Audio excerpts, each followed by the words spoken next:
बिस्मिल्लाहिर्रहमानिर्रहीम अस्सलामुअलैकुम या इली हक हैदर। उम्मीद करना तुम सारे भरा ठीक हो तो अल्लाह ताला तुहानू सारे ठीक रखे जी। जिस तरह कि तुहानू पता है मानसून का सिस्टम शुरू हुए, बारिशों का सिस्टम शुरू हुए तो मौसम काफ़ी ज़्यादा ख़राब है, ठीक है, जिसकी वजह तो दरियावां दे विच पानी शानी आ रहे ने, जा रहे ने, फ्लड अपडेटां झूठियां चल रही ने। तो अलहमदुलिल्लाह सीज़न आया, असी भी हाज़र हो गए हैं तुहाडी खिदमत दे विच, ठीक है। तो बकाया जेड़ा भी भरा इस पेज ते वीडियो वेख रहा है, मेरा अपना पेज ज़ाती पेज इनू तुसां लाजमी फॉलो कर लेना मुकम्मल। जिस तरह क्या अपडेट वेख रहे हो इंदी अपडेट तुहानू इत्थे लब्भे दी, लाइव अपडेट जिहड़ी तुहानू दूसरे पेज ते लब्भे दी। तो जदों ही मैं आवा करांगा लाइव, मैं इंशाअल्लाह ताला उस पेज की जिहड़ी है वो तुहानू दस दिया करांगा कि फलाना पेज मेरा, जिस तरह कि तुसीं इह वीडियो वेख रहे हो। बकाया जनाब अज 1 तरीक हो गई है 2025, 6वां महीना है, गालबन 6वां महीना है, ठीक है जी। तो या 6वां ख़त्म हो गया, 7वां स्टार्ट है, ठीक है जी।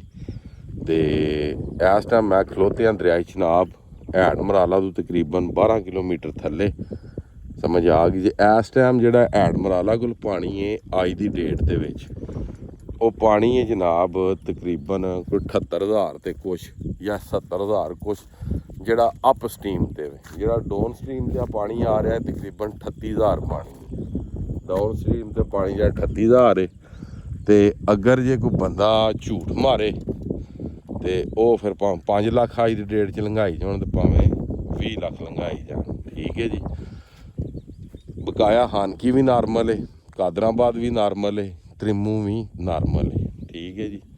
तो उस तो बाद ज़िला सियालकोट दे विच शहर डस्का तो, ठीक है, एक फैमिली के तकरीबन 17, 18 या 20 अफराद सन जिहड़े इस दुनिया फानी तो कूच कर गए ने।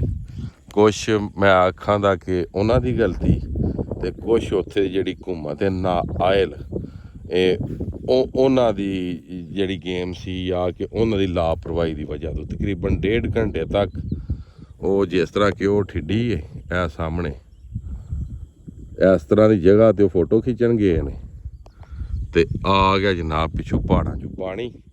तो पहाड़ का जोड़ा पानी होंदा है वो बड़ी स्पीड विच आउंदा है, वो तकरीबन इन्ना ना भी पानी होवे ना लक भी तो ओहदे विचों क्रॉस नहीं करन हुंदा, क्योंकि पहाड़ का पानी सिर भरने हुंदा। यह जोड़ा पानी यह तकरीबन आस्ता आस्ता डाउन होंदा तकरीबन 800 ते कुछ फुट समुंदर तो यह जगह उच्ची है, इत्थे किधरे लिखे भी होवे ने 800 ते कुछ फुट है जगह जी समुंदर तो उच्ची है जी, ठीक है।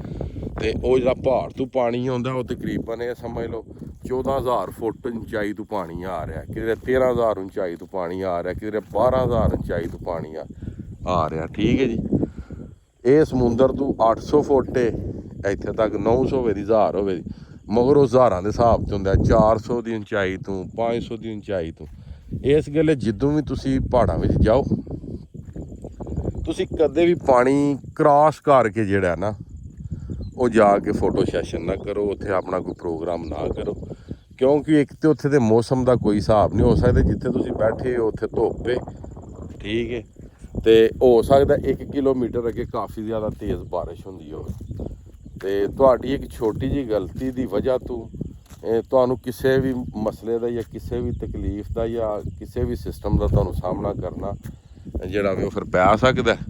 तो उहदे नाल फिर बेहतर हल यही है कि तुसी उस जगह ते फोटो सैशन करो या अपना प्रोग्राम उस जगह ते करो कि जित्थों तुसी जल्दी दे नाल वापस पिछां आ जाओ। तो बकाया जिहड़े इस दुनिया फानी तो चले गए ने वो पूरी फैमिली नूं मेरी तरफों जनाब इजहार है गम, अल्लाह ताला उन्होंने जन्नत अल फिरदौस दे विच अल्लाह जगह ता फरमाए।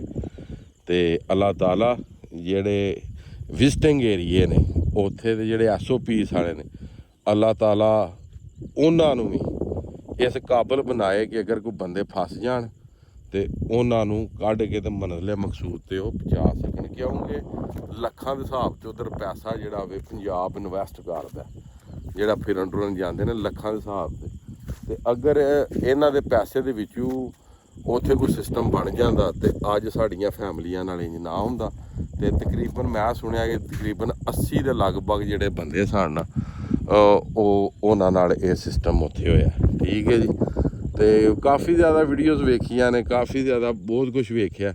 ਉਹਦੇ ਵਿੱਚ ਇਹ ਸੀ ਕਿ ਜੀ ਡਰੋਨ ਨਾਲ ਵੀ ਉੱਥੇ ਜੈਕਟਾਂ ਪਹੁੰਚਾਈਆਂ ਜਾ ਸਕਦੀਆਂ ਹਨ, ਹੈਲੀਕਾਪਟਰ ਵੀ ਆਇਆ ਜਾ ਸਕਦਾ ਸੀ, 112 ਵੀ ਉੱਥੇ ਪਹੁੰਚ ਸਕਦਾ। ਨਾ ਜਨਾਬ ਉੱਥੇ ਜੈਕਟਾਂ ਪਹੁੰਚੀਆਂ, ਨਾ ਉੱਥੇ 1122 ਪਹੁੰਚਿਆ, ਕੁਛ ਵੀ ਨਹੀਂ ਹੋਇਆ। ਮਗਰ ਕੀ ਕੁਛ ਤਕਦੀਰ ਦੇ ਇਹ ਸਮਝ ਲਓ ਘੇਰੇ ਸਨ, ਤੇ ਕੁਛ ਅੱਲਾ ਨੂੰ ਅਜੀਬ ਪਿਆਰੇ ਸਨ। ਅੱਲਾ ਨੇ ਆਖਿਆ ਤੁਸੀਂ ਮੇਰੇ ਕੋਲ ਹੀ ਆ ਜਾਓ। ਠੀਕ ਹੈ। ਤੇ ਬਕਾਇਆ ਇਹ ਵੇ ਕਿ ਅੱਲਾਹ ਤਾਲਾ ਸਾਰਿਆਂ ਨੂੰ ਆਪਣੇ ਸਮਾਨ ਵਿੱਚ ਰੱਖੇ। ਰਿਪੋਰਟ ਹੋਈ ਜਿਹੜੀ ਤੁਹਾਨੂੰ ਦੇ ਦਿੱਤੀ ਹੈ। ਤੇ ਆ ਜਿਹੜੇ ਝੂਠ ਮਾਰਨੇ ਵਾਲੇ ਜੀ ਨੇ ਨਾ, ਇਹਨਾਂ ਤੋਂ ਬਚੋ। ਇਹ ਵੀ ਤੁਹਾਡਾ ਆਪਣਾ ਹੀ ਪੇਜ ਹੈ, ਇਹਨੂੰ ਲਾਈਕ ਫਾਲੋ ਕਰ ਲਓ।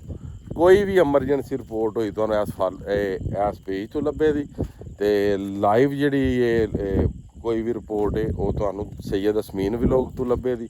ਤੇ ਸਿਰਫ ਨਿਰਾ ਜਿਹੜਾ ਅਸਮੀਨ ਵਲੋਗ ਇਹ ਤੁਹਾਨੂੰ ਇਸ ਤਰ੍ਹਾਂ ਦੀ ਮੁਕੰਮਲ ਵੀਡੀਓ ਲੱਭੇਗੀ। ਠੀਕ ਹੈ। ਕੋਸ਼ਿਸ਼ ਕਰਾਂਗਾ ਕਿ ਤੁਹਾਡਾ ਇਸ ਪੇਜ ਨਾਲ ਵੀ ਸਾਰਿਆਂ ਦਾ ਤਾਰਫ ਕਰਵਾ ਦਿਆਂ ਜੀ। ਤੇ ਮਜ਼ੀਦ ਅੱਜ ਦੀ ਵੀਡੀਓ ਤੇ ਅੱਜ ਦਾ ਵਲਾਗ ਕਰਨੇ ਖਤਮ। ਮੈਨੂੰ ਦਿਓ ਇਜਾਜ਼ਤ। ਨੈਕਸਟ ਵੀਡੀਓ ਆਉਣੇ ਤੱਕ ਜ਼ਿਆਦਾ ਆਪਣਾ ਖਿਆਲ ਰੱਖਿਓ, ਆਪਣੀਆਂ ਖਾਸ ਦੁਆਵਾਂ ਦੇ ਮੈਨੂੰ ਯਾਦ ਰੱਖਿਓ। ਤੇ ਇਨਸ਼ਾਅੱਲਾ ਮਿਲਣੇ ਕਿਸੇ ਨੈਕਸਟ ਵੀਡੀਓ ਦੇ ਨਾਲ। ਅੱਲਾ ਹਾਫਿਜ਼, ਫੀ ਅਮਾਨ ਅੱਲਾ ਜੀ।